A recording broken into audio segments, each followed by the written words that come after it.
Hello friends, आज हम अब शुरू करने जा रहे हैं अपनी दूसरी वीडियो जो कि है एफएफएमसी का सेकंड पार्ट। और अगर आपने हमारी फर्स्ट वीडियो नहीं देखी तो उसका कार्ड मैं यहाँ दे रहा हूँ आई बटन पे, तो आप उसको क्लिक करके अपना वीडियो देख सकते हैं। ठीक है, और इस वीडियो में मैं बात करूँगा केवाईसी डॉक्यूमेंट्स के बारे में, रिपोर्टिंग के बारे में। रिपोर्टिंग इन द सेंस कि आपको कौन कौन सी रिपोर्ट एज एन एफएफएमसी सेंड करनी पड़ती है आरबीआई को या फॉरेन एक्सचेंज डिपार्टमेंट को।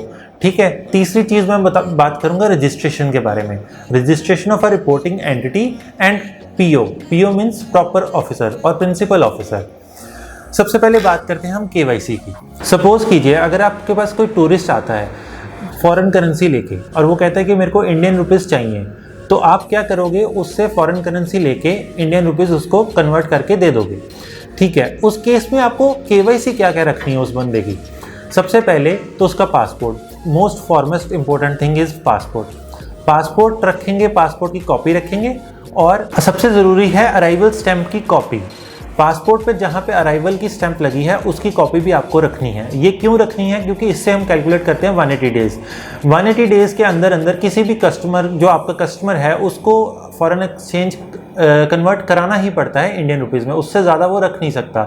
तो इस 180 डेज़ डिसाइड करने के लिए अराइवल स्टैम्प की डेट ज़रूरी है, जिससे कि हम पता लगे कि उस बंदे ने 180 डेज़ के अंदर अंदर अपनी करेंसी कन्वर्ट करा ली है, उससे ज़्यादा एक्स्ट्रा नहीं रखी।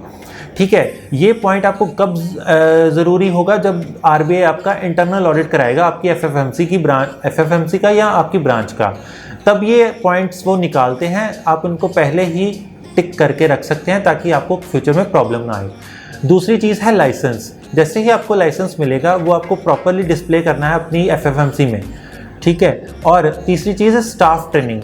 स्टाफ ट्रेनिंग क्यों इंपॉर्टेंट है? क्योंकि डील करता है, एक सेंसिटिव मैटर है फॉरेन एक्सचेंज का। रेट्स हमेशा फ्लक्चुएट होते रहते हैं, किस रेट पे खरीदना है, किस रेट पे बेचना है। तो इससे रिलेटेड आपको जो भी स्टाफ आप रखोगे उसकी आपको ट्रेनिंग, प्रॉपर ट्रेनिंग करानी पड़ेगी।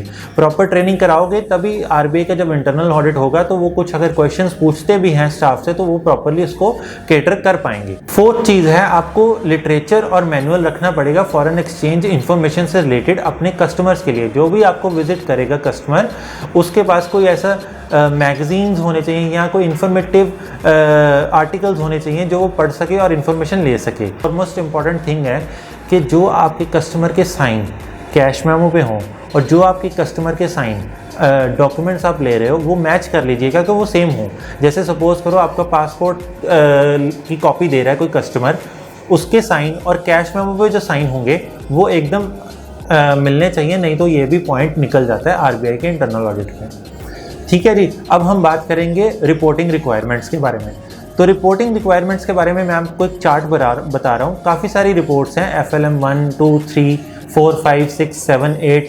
तो कुछ रिपोर्ट्स के बारे में आपको बताऊंगा जो इम्पोर्टेंट हैं, और ये आप चार्ट देखिए। इस चार्ट के से आपको समझ लगेगी कौन कौन सी रिपोर्ट किस किस के लिए चाहिए और क्यों आप इस रिपोर्ट्स को क्यों फाइल करना ज़रूरी है। सबसे पहले तो रिपोर्ट है FLM 1। FLM 1 किस चीज़ के लिए यूज़ होती है?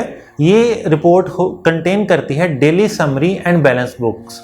किस चीज़ के लिए? करेंसी नोट्स एंड कॉइन्स के लिए। आपके पास कितने करेंसी नोट्स और कॉइन्स हैं। दूसरी है FLM 2। ये क्या रिकॉर्ड करती है? ये सारे एक रजिस्टर्स भी होते हैं, ये जो सारी रिपोर्ट्स हैं, और ये ऑनलाइन भी जाती हैं। FLM 2 में क्या आता है? Daily summary and balance book. किस चीज़ की? ट्रैवलर्स चेक की। FLM 3 में क्या आता है? Register of purchase of foreign currency from public. इसमें हम क्या नोट करेंगे कि हमने फॉरेन करेंसी पब्लिक से कितनी खरीदी, उसका एक रजिस्टर मेंटेन करके रखेंगे हम। FLM 4 में क्या आएगा? Register of purchase of foreign currency notes और coins from authorised dealer and authorised money changers. 3 में क्या था? Purchase of foreign currency from public. और FLM 4 में क्या आएगा? Purchase of foreign currency from authorised dealers और मनी चेंजर्स। अच्छा, FLM 5 में क्या आएगा? सेल रजिस्टर मेंटेन करना अपने फॉरेन करेंसी नोट्स का, कॉइन्स का, ट्रैवलर्स चेक का टू द कॉमन पब्लिक। ठीक है, FLM 6 में क्या आएगा?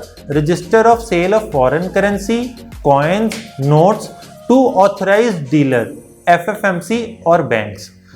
5 में सेल रिकॉर्ड करनी है आपको पब्लिक के लिए, और 6 में आपने सेल रिकॉर्ड करनी है जो आपने बैंक्स या ऑथराइज्ड डीलर या FFMC को की गई है। FLM 8 monthly statement of purchase transaction of $10,000 and equivalents और अबव। ये तो थी रिपोर्ट्स जो आपको जनरेट करनी है। अब ये किस फॉर्मेट में जनरेट करनी है और कैसे जनरेट करनी है इसके बारे में थोड़ा सा जान लेते हैं। ये सारी रिपोर्ट्स आपको मिल जाएंगी FIU-IND की साइट पे। डाउनलोड सेक्शन में जाइए और ये सारी रिपोर्ट्स डाउनलोड करिए, XML जनरेट करिए और अपने लॉगिन आईडी क्रिएट करके उसमें जाके ये सारी रिपोर्ट्स आप अपलोड कर सकते हैं। अब बात आती है रजिस्ट्रेशन की। रजिस्ट्रेशन कैसे करानी है? रजिस्ट्रेशन इस चीज़ में दो टाइप की होती है।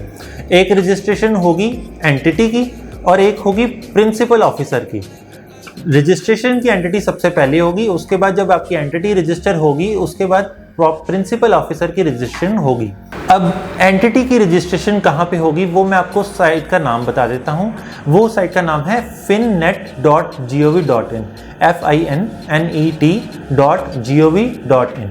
इस साइट पे जाके न्यू यूज़र पे जाके आप क्लिक करेंगे और अपनी डिटेल्स फिल करेंगे और आपको रजिस्ट्रेशन एंटिटी रिक्वेस्ट नंबर एक जनरेट हो जाएगा। उसका प्रिंट आउट निकाल के आपको मेल कहाँ पे करना है वो मैं मेल आईडी आपको यहाँ पे दे रहा हूँ। इसी तरह ये मेल आईडी जब आप मेल कर देंगे उसके बाद आपको प्रिंसिपल ऑफिसर की रजिस्ट्रेशन करनी है। उसके लिए भी आपको FIU-IND की साइट पे ही जाना है और वो मांगेगा आपसे एक चीज़ जो एडिशनल मांगेगा, वो मांगेगा रजिस्ट्रेशन एंटिटी रिक्वेस्ट नंबर। जैसे आपने पहले रजिस्टर्ड कराई अपनी एंटिटी, उसका एक रिक्वेस्ट नंबर मिलेगा, वो आपको देना है प्रिंसिपल ऑफिसर के रजिस्ट्रेशन के टाइम पे। फिर उसी तरह फॉर्म फिल करके जो रिक्वेस्ट आईडी जनरेट होगी प्रिंसिपल ऑफिसर की, उसका प्रिंट आउट निकाल के आपको मेल कहाँ करना है? आपको मेल करना है ये इसी मेल आईडी पे जो मैंने आपको दी है, जहाँ पे रजिस्ट्रेशन एंटिटी का आपने मेल किया था। तो ये तो थी नॉर्मल बातें जो FFMC से रिलेटेड थी। होप सो आपको काफ़ी कुछ पता चला होगा। और भी अगर आप वीडियोस देखना चाहते हैं इंटरेस्टिंग, कुछ नॉलेज वाली, कुछ इन्फॉर्मेशन वाली, तो प्लीज़ मेरे चैनल को सब्सक्राइब कीजिए, लाइक कीजिए और बेल बटन को ज़रूर दबाइए ताकि आपको मेरी इन वीडियोस की इन्फॉर्मेशन मिलती रहे।